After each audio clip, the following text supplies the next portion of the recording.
Guten Morgen, auch von unserer Seite. Herzlich willkommen, Anna, hier bei uns in der FEG Embrach. Ja, danke, dass ich hier sein darf. Also wir haben uns sehr, sehr gefreut. Ihr seid zusammengekommen mit deinem Mann.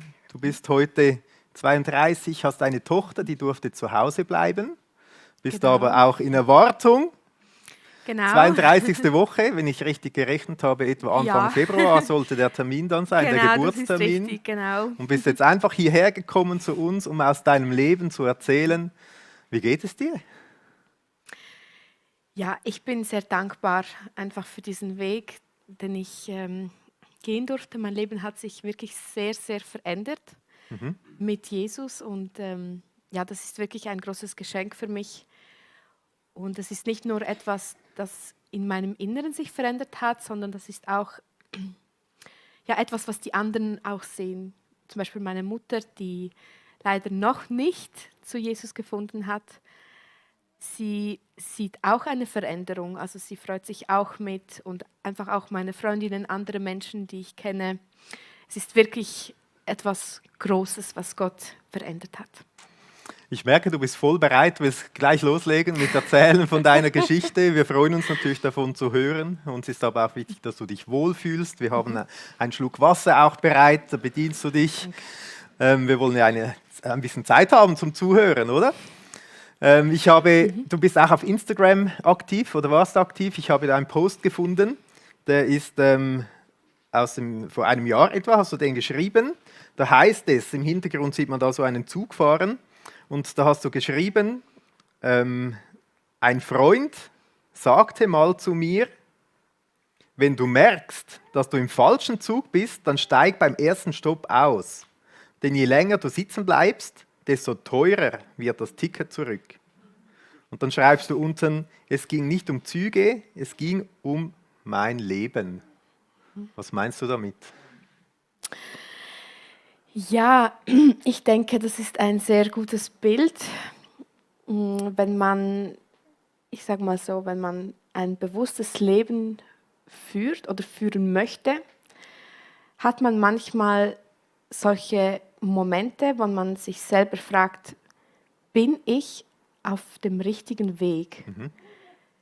Und ich denke auch, es gibt ganz viele Hinweise darauf, ob du dich auf dem richtigen Weg befindest, weil wenn du auf dem richtigen Weg bist, dann kannst du davon ausgehen, dass du einen inneren Frieden hast.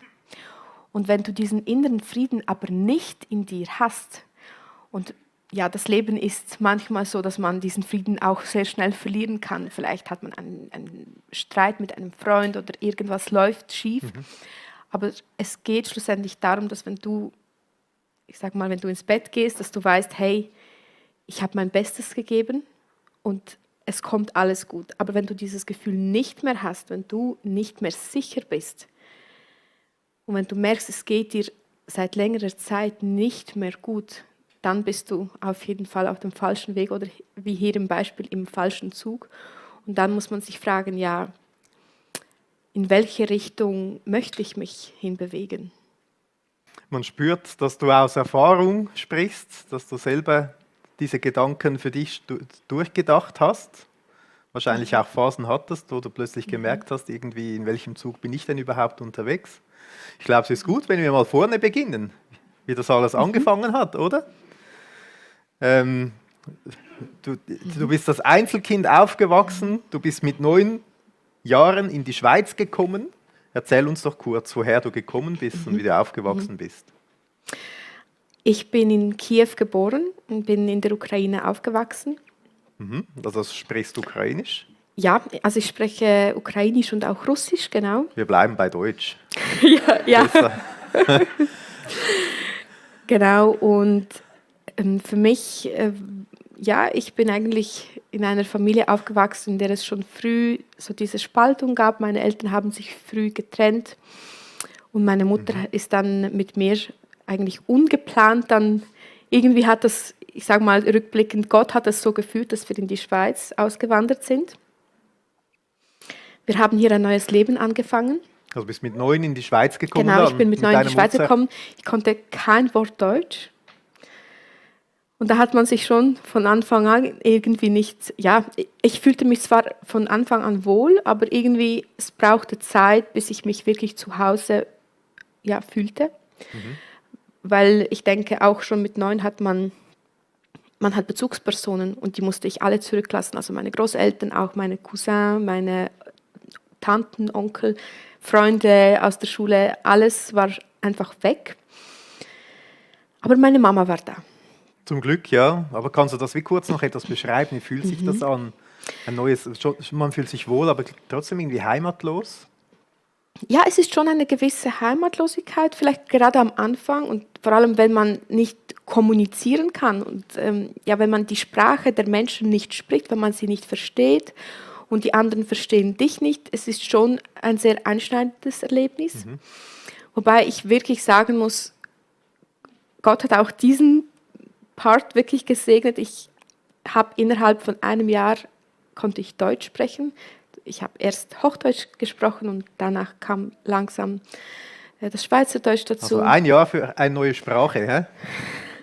Haben wir uns gemerkt, ja? Ja, ich habe immer noch Fehler gemacht beim Sprechen, aber irgendwie dadurch, dass halt nur meine Mama mit mir Russisch gesprochen hat oder eben Ukrainisch, war es für mich ziemlich einfach als Kind, weil ich musste ja kommunizieren. Ich kam in eine Schulklasse, ich war nicht in einer Sonderklasse, es war einfach eine ganz normale Primarschule und ja, man musste halt einfach. Und durch das hast du auch schnell die Sprache gelernt und das hat geholfen, auch zum Ankommen. Genau, aber ich habe nicht speziell, ich muss jetzt nicht mich selbst da loben und dann sagen, ja, ich habe ein spezielles Talent, sondern ich habe das einfach, es kam einfach dadurch, dass ich einfach keine andere Wahl hatte und dann lernt man halt einfach schneller. Und ich kannte sonst niemanden außer meiner Mama, die die gleiche Sprache spricht wie ich. Und es war einfach nicht wie heute, dass jeder Zweite da plötzlich aus der Ukraine kommt und auch Ukrainisch oder Russisch spricht. Es gab einfach keine Kinder, die die gleiche Sprache sprachen. Ja. Und ich hatte auch noch Stiefgeschwister, die haben mit mir halt auch Deutsch gesprochen. Das heißt, die Sprache hat geholfen, dass du wie ankommen konntest? Auf jeden Fall. Das war schon so ein großer Punkt, wo ich denke, es spielt eine Rolle, ob du mit den Menschen kommunizieren kannst oder nicht. Ja, aber es war auch ein Kulturschock für mich. Ja, so in das Fremde hinein. Ich habe auch, wenn man dich googelt, findet man auch, wie du im Fernsehen gekommen bist, aus deinem Leben berichtest. Und da berichtest du auch, dass du in dieser Zeit Harry Potter Bücher gelesen hast. Du hast mir gesagt, die hast du auf Russisch gelesen. War das auch so etwas, irgendwie noch etwas, wo du wie eine Art Heimat gefunden hast? Oder ja, wie bist du dazu gekommen? Also was hat das ausgelöst, diese Bücher? Ja, genau. Also ich hatte ein sehr, sehr enges Verhältnis zu meinen Großeltern. Und meine Großeltern, die haben mir, ich mag mich richtig gut erinnern, welche Freude ich hatte, wenn ich ein Paket aus der Ukraine bekommen habe. Und meine Großeltern, die haben gewusst, ich lese sehr gerne verschiedene Bücher und ja, gerade zu dieser Zeit, es war dieser Hype um Harry Potter. Und ich habe schon in der Ukraine, habe ich so die Filme angefangen, so Harry Potter und ich glaube, der Stein der Weisen heißt gerade das erste Buch oder der erste Film, habe ich geschaut. Meine Großeltern, die wussten, ich habe so eine Begeisterung dafür. Ja, und die wollten mir halt eine Freude machen und haben mir diese Bücher geschickt. Und das Krasse für mich ist nach wie vor, also wenn ich zurückdenke, ich war 9 und diese Bücher, die haben mich so eingenommen. Die ganze Geschichte war so magisch für mich. Ich habe innerhalb von 2-3 Tagen habe ich ein Buch durchgelesen. Das sind ja dicke Bücher. Ja, das sind wirklich so dicke Bücher. Und ich habe innerhalb von einem, ja, wirklich, ich habe durchgelesen. So richtig verschlungen. Ja, genau. Und meiner Mutter hat das natürlich gefallen, weil ja, jede Mama möchte ein Kind haben, das gerne liest. Und sie hat das einfach gefördert, hat gesagt, ja, komm, das ist gut, dass du liest. Aber ich glaube, es war keine Kontrolle darüber, welche Inhalte sind da drin. Ja, sind ja schon, was haben diese Inhalte dann ausgelöst bei dir? Ja, ich würde sagen, erstmal nicht so viel. Ich konnte mich sehr gut mit dieser Geschichte identifizieren. Okay. Weil Harry war halt auch ein Kind, das irgendwie in so einer fremden Familie, er wurde zwar schon aufgenommen, aber irgendwie doch nicht als das eigene Kind und irgendwie habe ich mich auch so ein bisschen gefühlt. Ja, irgendwie Obwohl, aufgenommen, ja, aber trotzdem genau, fremd und hast dich sehr mit dem identifizieren genau. können. Und obwohl ich sagen kann, dass mein Stiefvater hat mich sehr gut aufgenommen und auch meine Stiefgeschwister, aber trotzdem, ich fühlte mich schon immer so als die Fremde. Und auch die Kinder in der Schule, die waren nicht so sehr offen. Die haben mir schon das Gefühl gegeben, du bist jetzt die Fremde. Ja. Und auch die Kleidung, die ich anhatte, die war auch irgendwie auch anders. Ich habe gemerkt, irgendwie, ich sehe nicht so einfach schon allein meine Kleidung, die war irgendwie anders als die Kleidung von diesen Kindern. Ja, in der Ukraine kleidet man sich irgendwie ein bisschen anders. Ja, es war wie anders, dass ich auch eben fremd gefühlt ein Stück weit. Genau, und es war natürlich, ich war auf der unbewussten Mission, ich muss mich anpassen, um angenommen zu werden. Und dann hast du diese Bücher gelesen und irgendwie das mit dem Harry Potter, war das ähnlich? Ja, genau, diese Bücher, die haben mir irgendwie so ein bisschen geholfen. Die haben mir auf einer Seite Hoffnung gegeben, dass es doch mehr gibt und dass vielleicht finde ich irgendwo Leute, die ähnlich sind wie ich. Wie zum Beispiel bei Harry Potter in der Geschichte, dass er dann auf diese magische Schule geschickt wird. Und es entstand so eine Hoffnung in mir, doch, es gibt vielleicht schon noch einen Ausweg für mich, also aus dieser schwierigen Situation, dass ich wirklich mich da auch angenommen fühle.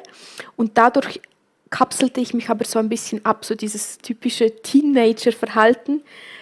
Von meiner Mutter habe ich wirklich Abstand genommen, weil sie war ja eigentlich das Einzige, was mich an mein früheres Leben erinnert. Also ich habe gedacht, okay, ich möchte abschließen mit dieser Vergangenheit aus der Ukraine und ich habe mich wirklich so sehr bemüht, aber nicht mal bewusst, so ein Mädchen zu werden, das einfach dazugehört. Ja.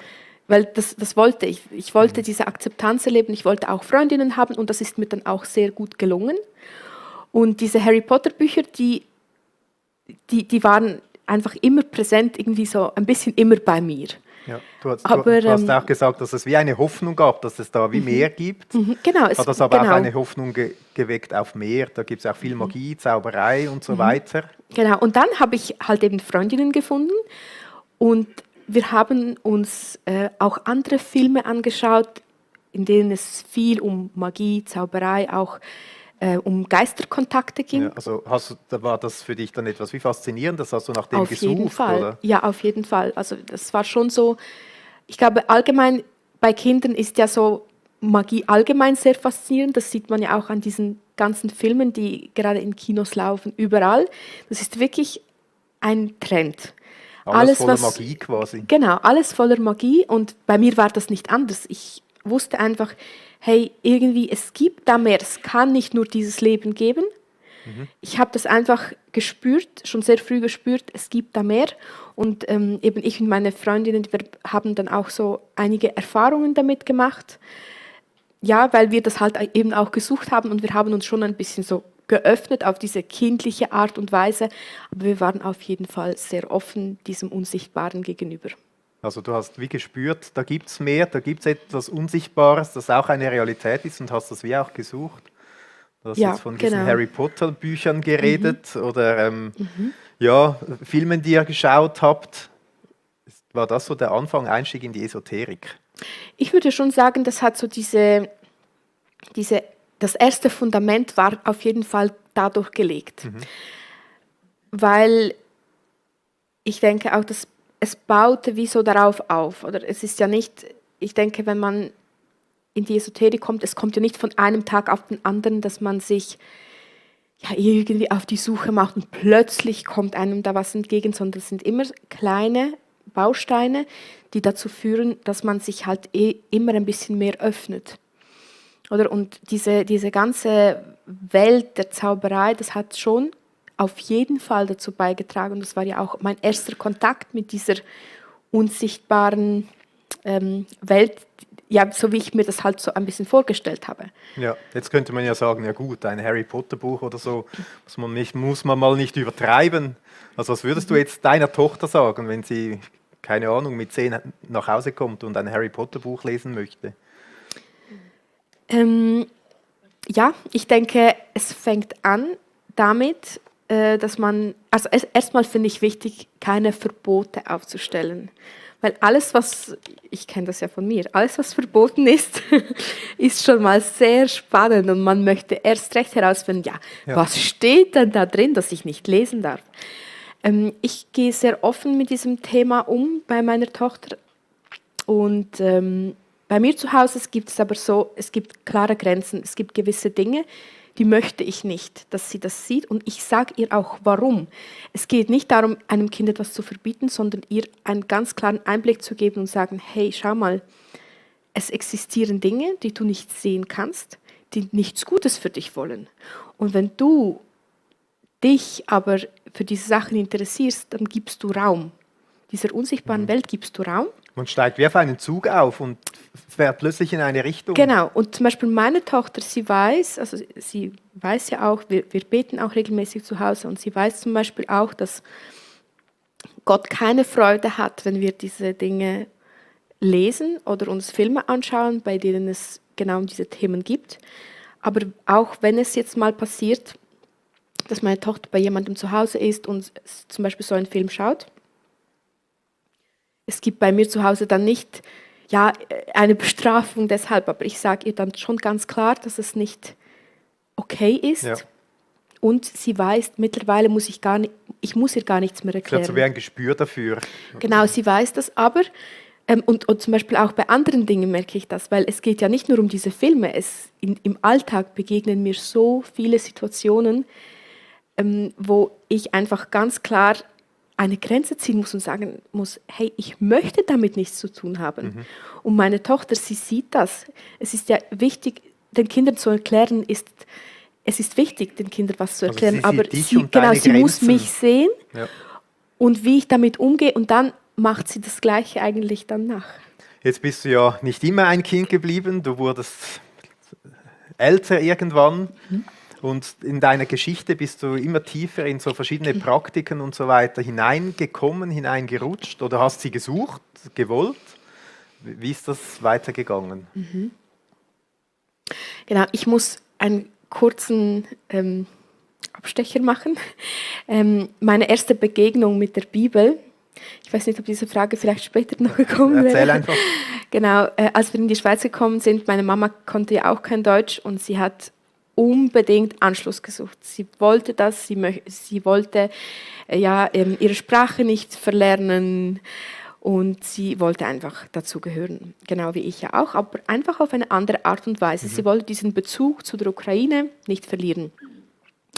Und meine Tante aus der Ukraine, die war schon damals ziemlich lang bei den Zeugen Jehovas. Okay. Und sie hat meiner Mama dann empfohlen, hey, geh doch mal in so eine russisch sprechende Gemeinde der Zeugen Jehovas.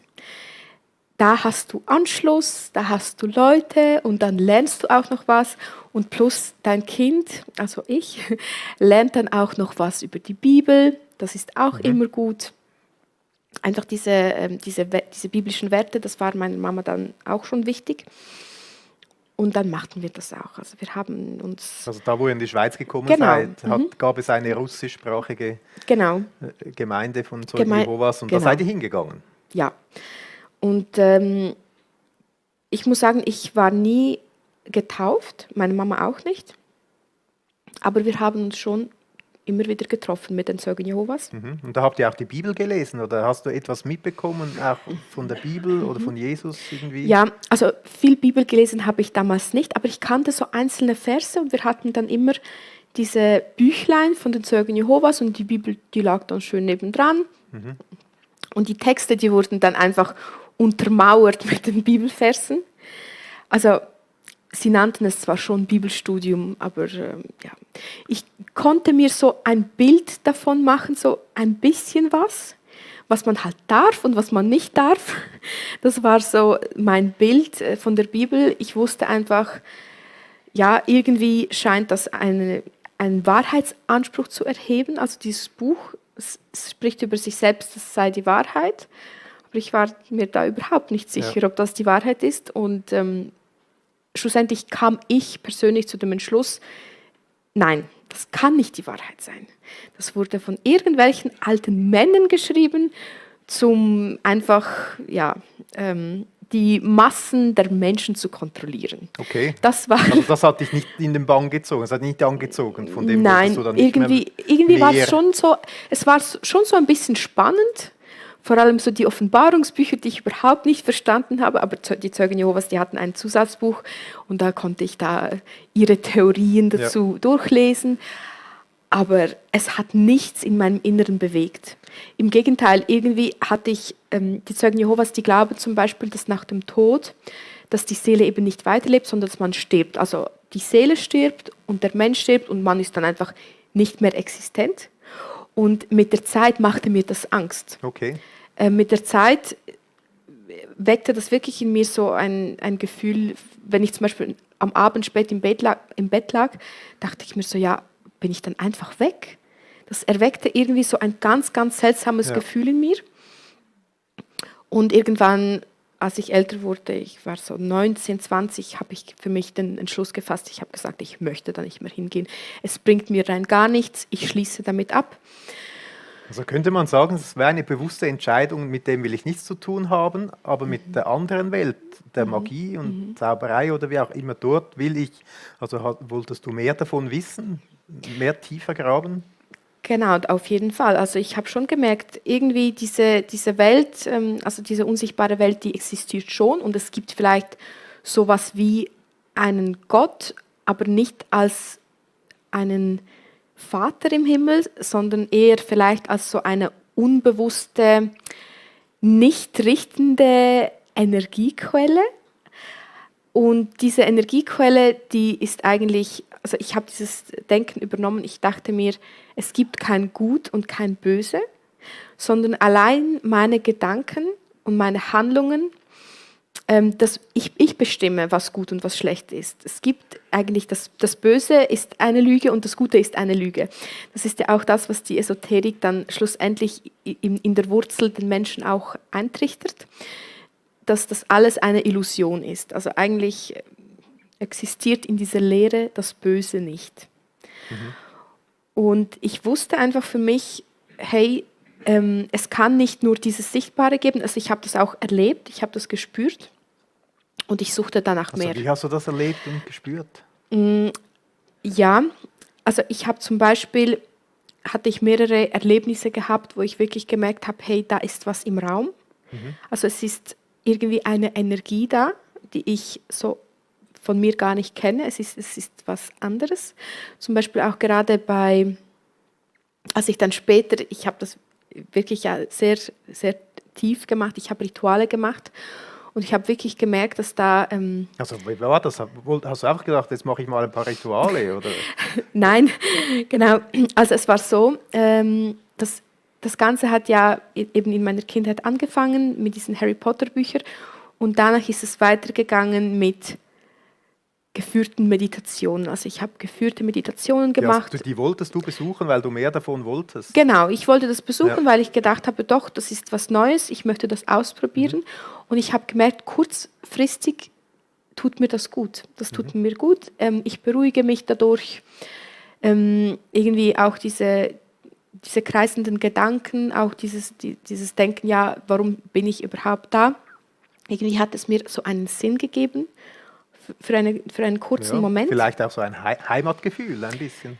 Genau, einfach, dass halt alle Menschen eins sind, wir sind eins. Und ich habe wirklich daran geglaubt, dass wenn mehr Menschen diesen Weg gehen würden, diesen Weg des bewussten Lebens, dann wird dann eine bessere Welt werden können. Also du hast Kurse besucht, bewusst, begannst Dinge zu praktizieren? Also ich habe natürlich sehr viel auch selbst einfach recherchiert. Recherchiert, gelesen, ausprobiert? Ausprobiert. Und irgendwie merkte ich aber mit der Zeit, dass ja, ich war nicht erfüllt. Außerdem bin ich zu Hause, also bei mir zu Hause damals, ich war auch so um die 19, 20, ziemlich gleichzeitig, als ich bei den Zeugen Jehovas weg war, hatte ich eine Beziehung zu meinem ersten Freund damals. Also das war so die große Liebe meines Lebens damals.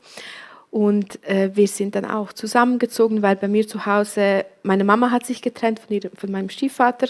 Ich hatte diesen Boden, den eine Familie einem jungen Menschen geben hat, hatte ich nicht mehr. Und ich war dann selbst noch in der Ausbildung und in meiner zweiten Ausbildung. Und ich habe irgendwie gemerkt, hey, mir fehlt wirklich ein Fundament. Ich habe mich gefühlt, als wäre ich immer so 2 Zentimeter über dem Boden. Ich war immer so irgendwie in der Luft. Ich hatte keinen Halt im Leben. Ich wusste auch gar nicht, woran soll ich mich festhalten im Leben. Also habe ich mich wie selbst immer wieder aus dieser Realität, aus meiner Realität herausgenommen, weil es für mich einfach unangenehm war. Und bin dann völlig mit meinen Gedanken irgendwo, ja, so quasi fliegen gegangen, sage ich mal, in diesen Meditationen. Es war wirklich auch für mich so eine Art abzuschalten, mich zu beruhigen. Und wenn ich in diesen Kreisen war, wo die Menschen das Gleiche glaubten, dann tat mir das einfach gut. Das war so wie ein Ort, wo du Heimat dann erlebt hast vielleicht? Ja, oder ich dich habe danach wohlgefühlt gesucht, hast, aber ich habe das wie nicht, also es war nicht was Langfristiges, was mir kurz Halt war gegeben das hat. plötzlich da und dann wieder wie weg. Genau, und das Komische war auch für mich, dass die Esoterik, es gibt ja immer so viele Lehren. Es gibt unglaublich viele Theorien zu sagen, ja, lebt man jetzt, inkarniert sich die Seele, quasi, oder ja, was passiert genau nach dem Tod? Also gehen wir dann zurück in den Himmel und kommen neu wieder oder gehen wir in eine neue Dimension? Also es gibt Es sind ganz viele Strömungen wahrscheinlich in alle möglichen Genau, und Richtungen. du hast nie eine ganz klare Antwort. Also ich habe nie ganz klare Antworten auf meine Fragen bekommen, sondern es war dann immer eine andere Antwort und ich kannte die Wahrheit für mich so nicht. Ich habe mir dann einfach Sachen herausgepickt und habe gedacht, okay, so muss das in etwa laufen. Ja, du hast ja wieder ein eigenes Ding zusammengestellt eigentlich. Genau. Und danach war ich ja eben von zu Hause ausgezogen, mit meinem damaligen Freund zusammengezogen. Und ich merkte einfach, ich war sehr, sehr oft krank und sehr viel auch immer wieder so ein bisschen einfach angeschlagen. Psychisch angeschlagen, körperlich angeschlagen. Also ich habe auch gelesen dann, dass du in dieser Zeit so Chakra-Meditation oder Kundalini-Yoga, das waren so einige Rituale. Kannst du uns ganz kurz beschreiben, nicht als Anleitung zum das machen, aber vielleicht, was passiert da eigentlich? Genau, also diese Chakra-Lehre, die besagt einfach, das ist eine sehr, sehr alte Lehre, die besagt einfach, dass wir im Körper Energiezentren haben und wenn wir eine Krankheit haben oder es geht uns nicht gut, dann ist irgendein Center in unserem Körper dann wie verstopft oder wir haben zu wenig Energie oder zu viel Energie in einem Zentrum. Und wenn alles im Gleichgewicht ist und man eben sich gut fühlt, körperlich, seelisch, geistig, also wenn man sich einfach gut fühlt, dann ist alles in Balance. Und wenn man dann in dieser Kraft ist und in eine tiefe Meditation geht, diese Kundalini-Meditation zum Beispiel oder den Kundalini-Yoga praktiziert, dann erweckt man am Ende der Wirbelsäule, schläft so quasi eine Schlange, besagt diese Lehre. Und diese Schlange ist eigentlich nur eine Energie. Und wenn diese Energie dann fließt, dann wird man erleuchtet. Dann erlangt man quasi diesen Zustand der Erleuchtung, der dann auch langfristig bleibt. Und man erlangt eigentlich das ist so der nächste Level des Menschseins. Okay. Also man ist dann wirklich ein Mensch, der erwacht ist und wach ist und eben auch versteht, worum geht es im Leben wirklich. Also es hat mich sehr auch erinnert an diese Geschichte aus dem 1. Mose, als Eva diese Frucht gegessen hat, vom Baum der Erkenntnis. Also eigentlich kann man diese Geschichte sehr, sehr gut vergleichen, weil diese Kundalini-Energie, die sollte einem auch diese Erkenntnis geben und einen erleuchten. Also ich sehe da ganz klare Parallelen. Ja. Also ich meine, ich bin ja von Natur aus etwas kritisch, aber man könnte auch sagen, das klingt eigentlich ganz gut. Man ist ausgeglichen, man findet zu sich selbst, man findet die Kraft, die Energie, die in einem schlummert, die Gedanken werden ruhig, man weiß, wohin man will im Leben. Also das könnte man auch sagen, ja, das klingt schon noch attraktiv. Genau, und das wird ja einem auch so verkauft. Die meisten Lehrer sagen auch, hey, probiere es doch einfach mal. Wenn es dir nicht gut tut, dann kannst du immer noch abbrechen. Und in dieser Zeit, als ich das für mich so gefunden habe, ich war sehr körperlich angeschlagen und psychisch auch, dann habe ich das eine Weile praktiziert und irgendwie habe ich das Gefühl gehabt, es tut mir wirklich gut, aber ich war dann wirklich wie in einer anderen Welt. Also ich habe dann wirklich gespürt, hey, das sind wirklich Energien um mich. Und weil ich eben so krank war und auch nicht zur Arbeit ging in dieser Zeit, war es für mich sehr leicht, mich eben abzuschotten. Und in diesen, ich glaube, das waren etwa 2 Wochen, wo ich das wirklich praktisch jeden Tag gemacht habe.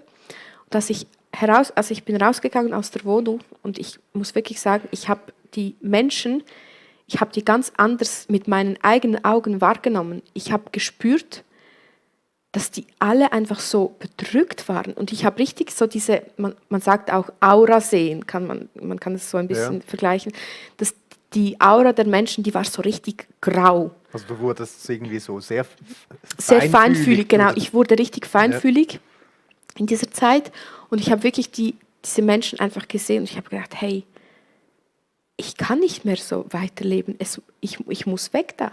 Also ich hatte wirklich diese Art Fluchtinstinkt in mir. Also ich wollte wirklich weg. Also hast du irgendwie, aber da warst du ja wie erleuchtet oder hat es gut getan oder so? Oder du wolltest weg, hat es Angst gemacht? Oder wie? Genau, also es tat mir zwar schon gut, wenn ich alleine war, aber ich habe gemerkt, hey, mit anderen Menschen oder zum Beispiel zur Arbeit zu gehen, das ging dann plötzlich wie gar nicht mehr richtig, weil ich war so in meiner eigenen Bubble und ich würde sagen, das war auch so der Anfang praktisch vom Ende dieser heftigen Zeit, also als ich mit diesen Meditationen gemacht habe. Was hat dir Angst gemacht dann? Es hat mir auf jeden Fall Angst gemacht. Und danach, also nach diesem Erlebnis auch mit diesem Aura-Sehen, dieses ganze Zeug, sage ich mal. Also du hast eigentlich diese andere Welt kennengelernt. Genau, und ich habe auch wirklich krasse Erlebnisse gehabt. Zum Beispiel habe ich Nachrichten bekommen von unbekannten Nummern mit ganz schaurigen Anzeigebildern und ich bin richtig erschrocken. Ich bin richtig erschrocken, weil ich gemerkt habe, hey, irgendwie, ich spinne ja nicht, aber diese Nachrichten, die sind ja da. Und es war sehr, sehr, sehr seltsam. Also ich kann mir bis heute nicht genau erklären, welche Erscheinungen das waren oder wie das genau passiert ist. Aber ich kann mir auf jeden Fall sagen, das war real, das habe ich gesehen, ich habe das erlebt. Ich habe mich auch mit anderen Menschen ausgetauscht, die ähnliche Erfahrungen gemacht haben. Und ich bin dann eigentlich für mich zum Entschluss gekommen, okay, es gibt auch in dieser unsichtbaren Welt gibt es eine Macht, die sehr dunkel ist. Und das hat mir auch schon Angst gemacht. Also das hast du irgendwie gespürt. Ja. Auf jeden Fall, ja. Das war in dieser Zeit, war es auch mit dieser Beziehung dann zu diesem Freund vorbei. Und wenn ich das richtig verstanden habe, war das auch die Zeit, wie die Leute in deinem Umfeld haben das gespürt, dass du in einer anderen Welt unterwegs bist. Und das war auch die Zeit, dass sie dich in die Klinik geschickt haben. Genau, ich war dann, genau in dieser Zeit war ich dann noch in einer Klinik, weil ich nenne es jetzt mal ein Burnout. Ich hatte einen Burnout, der aber so heftig war und so, aber auch kurz, dass ich mir nicht genau, also auch die Ärzte, die konnten sich nicht genau erklären, es lief nicht ganz normal ab, wie bei einem Burnout, dass man dann eine Phase hatte, wo ganz akut ist und danach arbeitet man sich zurück, sondern es war wirklich sehr, sehr heftig mit eben, also die anderen Menschen, die haben das ja nicht gesehen, was ich gesehen habe. Ja, also du würdest sagen, es hat auch mit all deinen Erfahrungen zu tun. Genau, und auch mit diesen Ritualen. Also ich habe mich ja bewusst dem geöffnet. Ja. Und ich würde sogar behaupten, eben, ich denke, schlussendlich war es irgendwo durch auch eine Besessenheit, wenn man das so nennen kann, weil ich kann es mir nicht anders erklären. Ich habe auch verstanden, dass ich war in dieser Klinik und ich habe einfach verstanden, okay, wenn ich offen spreche darüber, was ich erlebt habe, ich komme da nie mehr raus. Okay. Ich wusste das und deshalb, ich habe einfach für mich zugemacht, habe gedacht, okay, Also Besessenheit, so wie auch fremdgesteuert irgendwie. ja, ich hatte einfach sehr, sehr fremde Gedanken, die ich so nicht kannte von mir. Es Ja. war wirklich so, dass ich auch diesem Ex-Freund gegenüber, ich hatte wirklich so Rachegedanken. Und ich habe auch gemerkt, dass in mir eine sehr zerstörerische Kraft irgendwie, die war einfach da. Und ich wollte das aber auch. Ich wollte, dass die Menschen, die mir Wege getan haben, dass die das Gleiche erleben. Und so habe ich mich auch verhalten. Das Das heißt, so hat dann auch, eine Racheritual ja, auch gemacht, genau, oder? einfach, genau. Ich habe mich ja mit dieser Welt connected und ich habe dann auch gewusst, okay, wenn ich persönlich in Kontakt treten kann mit diesen Wesen oder mit diesen Geistern, dann können die auch was wirklich bewirken. Also ich hatte eine Zuversicht in mir, dass ich auch jemandem ganz bewusst schaden kann. Ja. Und das kannte ich eigentlich von mir so gar nicht. Also ich bin eigentlich von Natur aus nicht der Mensch, der jemandem schaden möchte. Aber in dieser Zeit, es war so heftig, dass ich das wirklich, ich bin das wie eingegangen. Wolltest du auch diese Macht irgendwie nutzen, vielleicht? Ja, genau. Ja. Weil ich habe sehr viel auch über Manifestation gelesen. Manifestation ist so die Programmierung der eigenen Realität. Wie kann ich etwas ins Leben ziehen, auch wenn es nur ein Gedanke ist? Also ich habe das wirklich, ich wollte das ausprobieren. Funktioniert das wirklich oder ist das vielleicht nur ein Märchen? Und dann habe ich das eben ausprobiert. Jetzt, wir springen ein Stück vorwärts. Du kamst dann aber raus aus der Klinik, hast gesagt, nein, will ich nicht mehr. Warst alleinerziehend. Nein, Nein, kam ein dann neuer. genau. Also ich springe ein bisschen vorwärts. Ein neuer Freund, ein Genau, Kind. Und dann hast du aber trotzdem weiter nach dem Sinn des Lebens suchen wollen Ja, und bist auf eine neue Schiene oder auf einen neuen Zug gekommen. also ich muss noch ganz kurz einhaken, ich habe ja bewusst diese Entscheidung getroffen, irgendwie, es hat mir nicht mehr gut getan. Ich hatte auch Ängste entwickelt in dieser Zeit, als ich gemerkt habe, hey, das ist ja alles irgendwie doch real, was ich da erlebe. Und ich bin ausgezogen, ich habe wirklich ein neues Kapitel in meinem Leben angefangen. Und in dieser Zeit war es sehr spannend für mich zu sehen, wie Gott damals schon an meine Türe geklopft hat. Ich habe eine Stelle bekommen in einer christlichen Organisation und ich war die Einzige, die einfach nicht gläubig war. Aber alle anderen Menschen, die haben wirklich sehr oft mit mir über Jesus sprechen wollen. Spannend, ja. Und es war wirklich so ein einschneidendes Erlebnis im Rückblick betrachtet. Ja. Und trotzdem hast du dann nicht mehr nach dem Glauben gefragt, sondern hast Nein. anders den Sinn des Lebens gesucht. Genau, ich habe dann so die Türen zugemacht, ich habe einfach abgeblockt und habe gesagt, hey, ich möchte jetzt mal einfach nichts machen, ich möchte einfach nur leben, heute, jetzt und hier. Und danach bin ich weg aus diesem ganzen Umfeld, ich habe dann die Stelle auch gekündigt, bin dann nach Basel umgezogen und dann hatte ich, ich habe ein ganz, ganz neues Leben dann angefangen. Ich habe meinen damaligen Partner, also den Vater meines Kindes kennengelernt, bin dann auch Mama geworden.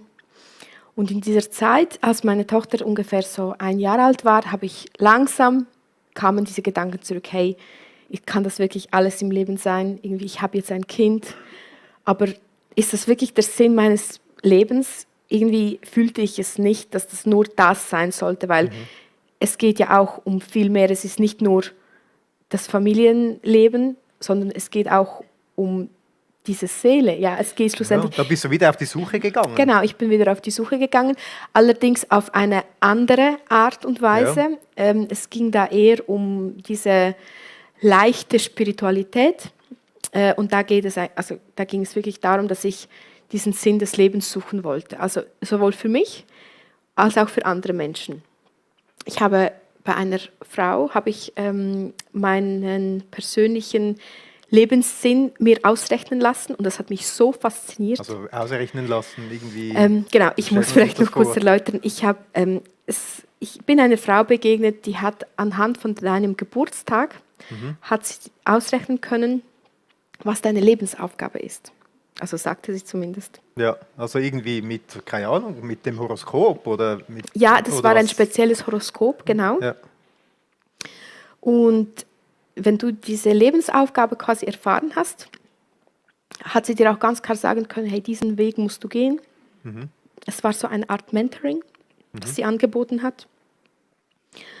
Und das hat mich schon sehr fasziniert, weil das, was sie zu mir gesagt hat, ist sehr in Resonanz mit mir gegangen. Und ich dachte mir doch, ich glaube, ich gebe dieser Sache eine Chance.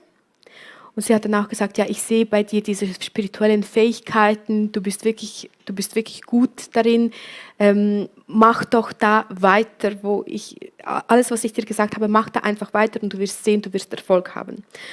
Und ich dachte, komm, ich gebe der Sache eine Chance. Du begannst ja dann selber auch so Mentorings anzubieten und hast den Leuten wegen ihrem Geburtsdatum gecoacht, was aus ihrem Leben werden wird, oder? Genau, ich habe dann eine Ausbildung zum Human Design Coach gemacht. Und Klingt sehr modern, oder? Human Design Coach. Ja, tönt schon so, ja. Ich muss auch sagen, es ist eine ziemlich neue Lehre, die einem Mann gechannelt wurde. Also der Gründer von diesem Human Design, das ist der Ra Uru. Und der war auf einer Insel, ich glaube, der war auf Ibiza. Und plötzlich bekam der eine Stimme in den Kopf. Okay. Als er in sein Haus reinging, da brannte schon Licht und er wusste nicht, woher das kommt. Und dann, also gechannelt, die Vorstellung von irgendwo anders kommen, Informationen. Eigentlich, er hatte wie eine Stimme im Kopf. Ja. Er hatte eine Stimme im Kopf und 3 Tage lang hat er diese Lehre einfach nur aufgeschrieben. Also man sagt auch, diese Lehre nicht von dieser Welt. Es ist wirklich, diese Lehre die kann kein Mensch geschrieben haben, weil das ist so komplex. Also spontan habe ich jetzt den Eindruck, klingt ganz anders, ist aber der gleiche Zug wieder. Ja, kann man so sagen, weil diese ganze Welt hat natürlich sehr viele Gesichter, aber der Geist dahinter ist immer der gleiche. Was ist der Geist dahinter? Was hast du da kennengelernt?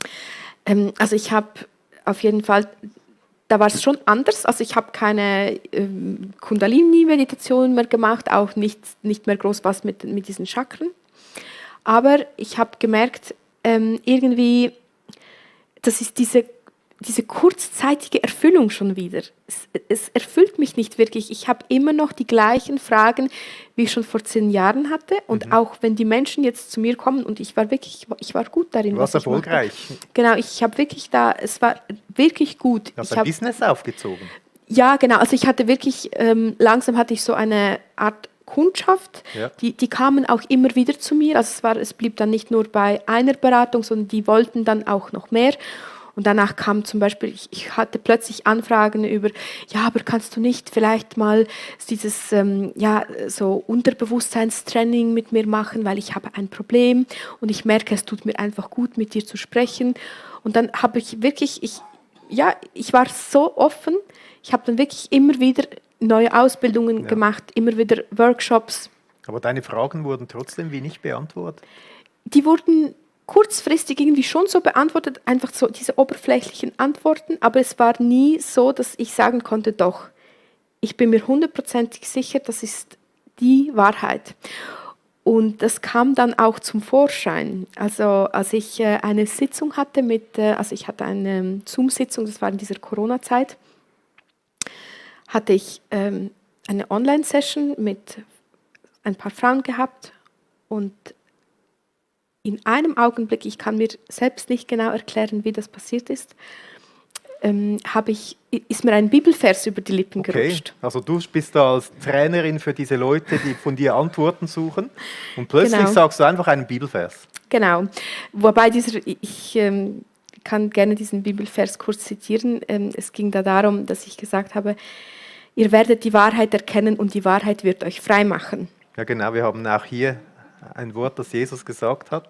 Genau, und als mir dieser Bibelvers... Das hast du dann laut gesagt? Ja, ich habe das laut ausgesprochen, genau. Und es war schon so, dass dieser Moment, ich glaube, die anderen, die haben das gar nicht gemerkt, aber innerlich hat es mich irgendwie so getroffen, weil ich selbst gedacht habe, Anna, wie sicher bist du dir, dass du wirklich die Wahrheit sprichst? Plötzlich, es kam so ein krasser Zweifel in mich hinein. Über das, was du die anderen gelehrt hast. Genau, über das. Dass ich mich dann gefragt habe, ja, bin ich wirklich auf dem richtigen Weg? Vielleicht ist es ja alles eine Einbildung, was ich mir da selbst einfach erbaut habe. Und alle diese Sachen, die lassen sich irgendwie auch logisch erklären mit diesen ganzen Berechnungen. Es ist auch sehr viel Psychologie dahinter. Und das war so, dass wirklich dieser Schritt, den Gott auf mich gemacht hat, so sehe ich das zumindest mit diesem Bibelvers. Also Gott hat angeklopft an dein Leben. Auf jeden Fall. Und nach diesem Bibelvers habe ich mich wirklich gefragt, ich habe mich dann irgendwie, ich wusste gar nicht mehr, was die Wahrheit ist und was eben nicht. Ich hatte so ein Wirrwarr im Kopf, dass ich wirklich ein Gebet für mich so gesprochen habe, einfach ins Nirgendwo hinein, habe gedacht, hey Gott, wenn es dich wirklich gibt, dann bitte zeig dich, also offenbare dich mir, wenn es dich wirklich gibt, weil, keine Ahnung, ich bin an einem Punkt, wo ich einfach sagen muss, ich bin mir nicht mehr sicher, was die Wahrheit ist und ob es die überhaupt gibt. Vielleicht gibt es ja gar keine Wahrheit, vielleicht leben wir einfach so. Und hat Gott geantwortet auf dieses Gebet? Ich würde sagen, auf jeden Fall. Etwa 2 Wochen später hatte ich eine Begegnung. Und zwar, es war auch auf diesem Instagram-Account, den ich hatte damals, begegnete mir eine Frau, die eine sehr krasse Geschichte hatte, eigentlich sehr ähnlich wie meine. Nur hat sie davor gewarnt, in die Esoterik zu gehen. Okay. Hat davon gesprochen, dass sie jetzt neu bei Jesus ist, also dass Gott ihr das Leben gerettet hat, dass sie ihr Leben Gott gegeben hat. Und du hast irgendwie diese Frau kennengelernt oder gefunden oder sie dich? Genau, oder? genau. Also sie erschien irgendwie immer wieder auf meinem Account und ich dachte mir, hey, von was spricht sie da eigentlich? Und ich habe sie angesprochen und sie war dann so klar und hat mir gesagt, hey, das, was du machst, es ist kein Dienst an die Menschen. Du dienst eigentlich dem Bösen. Okay. Und ich kam mir so überfahren vor, ich wurde richtig wütend irgendwie auch, was sie sich überhaupt erlaubt, meine Arbeit da schlecht zu machen und überhaupt, ich wollte ja was Gutes für die Menschen. Ja, und dann, es kam irgendwie zu einem Gespräch. Also sie hat mir dann angeboten, darüber zu sprechen, und was halt ihr... Du wolltest das wahrscheinlich auch in dem ja, Fall irgendwie? Mich hat es sehr interessiert, weil sie hatte ja diesen ähnlichen Weg wie ich. Also sie war noch... ich würde sagen, noch ein bisschen tiefer als ich da drin in dieser Esoterik. Sie hat auch Rituale gemacht. Sie hat sehr, sehr heftige Dinge erlebt, auch in dieser esoterischen Zeit. Und dann plötzlich hat sie angeboten, mir darüber zu erzählen. Und es interessierte mich einfach, weil ich ja im Gleichen drin war. Und sie hat dir dann auch von Jesus erzählt? Ja. Es ist ja nicht so, dass ich noch nie was von Jesus gehört habe, aber es war eine andere Art. Sie hat mir wirklich erzählt, dass sie eine Beziehung zu Jesus jetzt führt. Und dass Gott ihr persönlich begegnet ist. Und nach diesem Gespräch, das wir hatten, also in diesem Gespräch drinnen ist nicht was Spezielles passiert. Ich hatte keine Begegnung mit Jesus in diesem Gespräch. Aber nachdem wir aufgelegt hatten und ich einfach so bei mir zu Hause in den Raum geschaut habe, habe ich gemerkt, hey, ich glaube, ich habe dunkle Mächte in meiner Wohnung. Ich glaube, da ist wieder irgendetwas, das mir so eine Angst macht. Eigentlich die ähnliche Energie, es hat sich ähnlich angefühlt. Die du schon mal loswerden wolltest. Genau, die so zerstörerisch war. Ja. Und ich wusste ja auch aus dieser Zeit der Zeugen Jehovas, dass es gefährlich sein kann, sich mit diesen Dingen, einfach dieser unsichtbaren Welt sich zu öffnen. Es kann gefährlich sein. Weil diese Mächte, die kannst du nicht kontrollieren und du weißt auch, du siehst sie ja nicht, du hast keine Ahnung, wollen die was Gutes, wollen die was Schlechtes. Und in dem Moment hattest du plötzlich wie gespürt, das sind nicht gute Mächte. Genau, und ich glaube auch, Gott hat mir diese Augen geöffnet, weil ich hatte plötzlich so eine heftige, so eine heftige innere Reaktion auf diese Dinge. Ich konnte nicht mehr diese Arbeit weitermachen. Ich wusste, es geht einfach nicht. Es ist nicht gut, dass alle diese Tools, diese Bücher, diese Karten, diese Kristalle, das war einfach nichts Gutes. Und ich wusste das war einfach wie so, als wurden mir so die Augen aufgemacht. Und dann, was hast du gemacht? damals habe ich wirklich den Entschluss gefasst, also es war wirklich sehr, sehr kurzfristig. Ich habe gesagt, hey, dieses ganze Zeug muss raus, sonst kann ich gar nicht schlafen am Abend. Ich habe alles in Abfallsäcke gepackt und habe Okay. das einfach auf den Balkon gebracht und dann in die Mülltonne. Und im Wohnzimmer war so ein riesengroßes Buddha-Bild. Und ich konnte es auch nicht mehr anschauen. Es war für mich so, ich glaube wirklich, Gott hat da was in meinem Inneren bewirkt. Und es musste einfach alles raus. Und dann hast du diese Müllsäcke gepackt und weggebracht. Ja, genau. Und es waren einige tausend Franken in diesen Ja, ich habe Müllsäcken. gerade gedacht, es ist noch viel wert, aber das war es Ja. dir wert. Ja, ich habe gar nicht so weit, also ich habe gar nicht mehr daran gedacht, wie viel Wert diese Sachen haben. Und meine einzige Sorge war, oh nein, ich habe morgen Sessions. Was sage ich meinen Kundinnen? Die denken, ich bin verrückt. Wenn ich erzähle, dass Dass du das alles weggetan hast. ja, und das geht doch nicht. Und die haben schon bezahlt. Also die haben ja schon das Geld überwiesen und so eine Session, die kostete bei mir zwischen 150 und 200 Franken. Und ich dachte mir, okay, was mache ich jetzt? Dann hast du es ihnen einfach gesagt, oder? Ja, ich hatte keine Ahnung, was ich sagen soll, aber ich wusste einfach, ich kann diese Sessions nicht machen. Und das war so der Augenblick, wo ich einfach gedacht habe, okay, ich möchte jetzt wirklich, ich habe keine Ahnung, was das bedeutet, aber ich möchte jetzt auch Gott mein Leben geben. Und ich habe das einfach mit meinen eigenen Worten, habe ich zu Gott gesprochen und habe gesagt, Jesus, ich habe wirklich nicht Gott gesagt, ich habe Jesus gesagt. Ja. Ich bitte dich, dass du mir hilfst, weil ich habe keine Ahnung, was ich jetzt machen soll. Ich war so auf diesem Nullpunkt, wo ich gar nicht mehr genau wusste, was ist das richtig, aber eine Sache, die wusste ich muss auf Jesus schauen. Das war so mein einziger Anker in dieser Zeit und alles andere hatte ich keine Ahnung. Und ich wusste natürlich, dass das, was ich mache, das war nicht gut.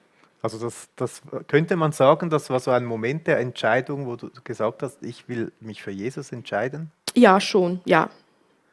Und dann ist ein Weg, der Weg, das war ein Anfang eines neuen Weges, eines neuen Zuges, könnte man sagen. Ja, genau. Das war wirklich, da hat Gott einen Punkt gesetzt, weil ich persönlich konnte den nicht setzen.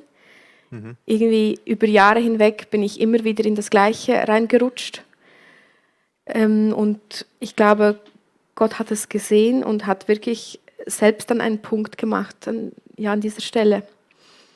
Weil ich glaube, ich hätte da einfach weitergemacht, wenn es einfach so nach mir persönlich gegangen wäre. Und es ging einfach nicht mehr. Ich schaue ein bisschen auf die Uhr. Ich habe 2 Fragen, die mir besonders noch auf dem Herzen liegen.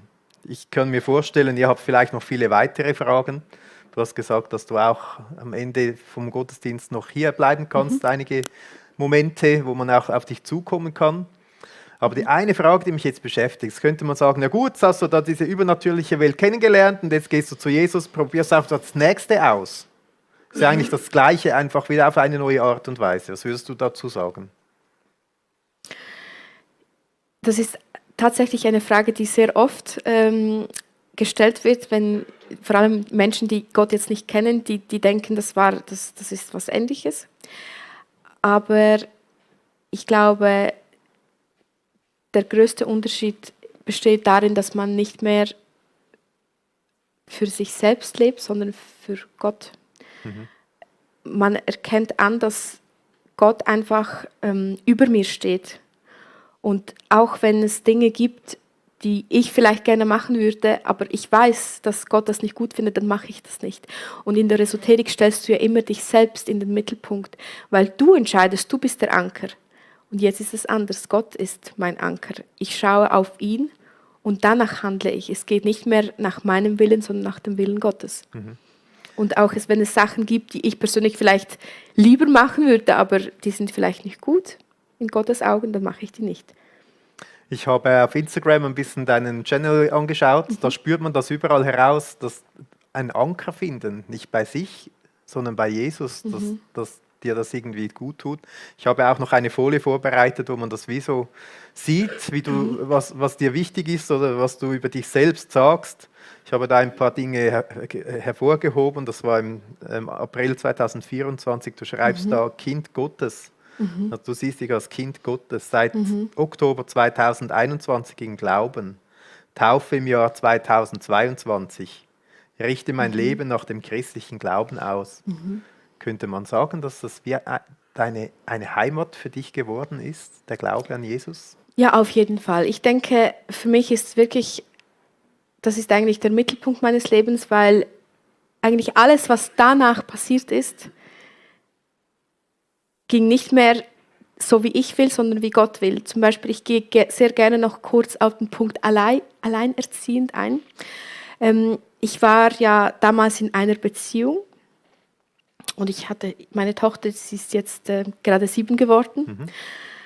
Und ich habe mir ja schon immer so dieses Fundament gewünscht, irgendwie eine eigene Familie. Und damals war ich in dieser Beziehung, aber ich war nicht verheiratet. Und als ich zum Glauben kam, das war für mich ganz klar, hey, das geht nicht. Das geht nicht mehr. Und obwohl ich Jahre davor, ich war lange Zeit in dieser Beziehung, aber ich habe verstanden, hey, es geht einfach nicht. Und aus verschiedenen Gründen kam es dann auch nicht dazu, dass diese Beziehung weitergehen konnte. Und ein halbes Jahr später musste ich diese Entscheidung treffen. Und das war, ich würde sagen, das war eigentlich eine der schwierigsten Entscheidungen in meinem Leben. Was mache ich jetzt? Gehe ich diesen Weg alleinerziehend mit einem Kind? Irgendwie schon verrückt, weil die Menschen im Außen, die denken, die spinnt ja. Warum verlässt sie ihren Freund? Denen geht es ja eigentlich gut. Aber für mich war das ganz klar, ich wollte mein Leben nach Gott ausrichten. Und deshalb habe ich diesen Schritt auch gemacht. Und das war für mich ja schon heftig, würde ich sagen. Das wünscht man auch keinem. Also hast deinen Anker wirklich ganz bei Gott eingehängt und hast gesagt, auch wenn es etwas kostet, das soll dein Weg sein, den du gehen willst. Genau. Und es wird einem immer wieder etwas kosten. Dieser Weg des Glaubens und der Wahrheit, es ist nie etwas kostenlos, außer der Gnade Gottes. Und trotzdem, wenn wir seine Kinder sind, ja, dann stehen wir ein für diese Wahrheit freiwillig, weil wir das wollen. Es ist nicht, weil wir das müssen, sondern weil wir das wollen. Und für mich ist es sehr, sehr wichtig, dass ich das einfach nochmal betone und sage, ja, Gott ist immer gut, auch wenn wir schwierige Situationen haben, auch wenn wir Unglaubliches durchmachen. Wir können auf ihn vertrauen und auch wenn wir noch nicht das Ende dieser Situation sehen, wir können davon ausgehen, dass Gott immer was Gutes für uns im Sinn hat. Auch wenn es vielleicht schrecklich im ersten Augenblick sein mag und es eine schwierige Zeit ist, Gott wird etwas Gutes daraus machen. Ein schönes Schlusswort, Gott wird etwas Gutes daraus machen. Du hast deinen Anker bei Jesus gefunden. Man könnte dir noch lange zuhören, aber vielen Dank für diese Einblicke, die du uns gegeben hast in deine Geschichte. Danke vielmals. Ja, danke, dass ich hier sein durfte.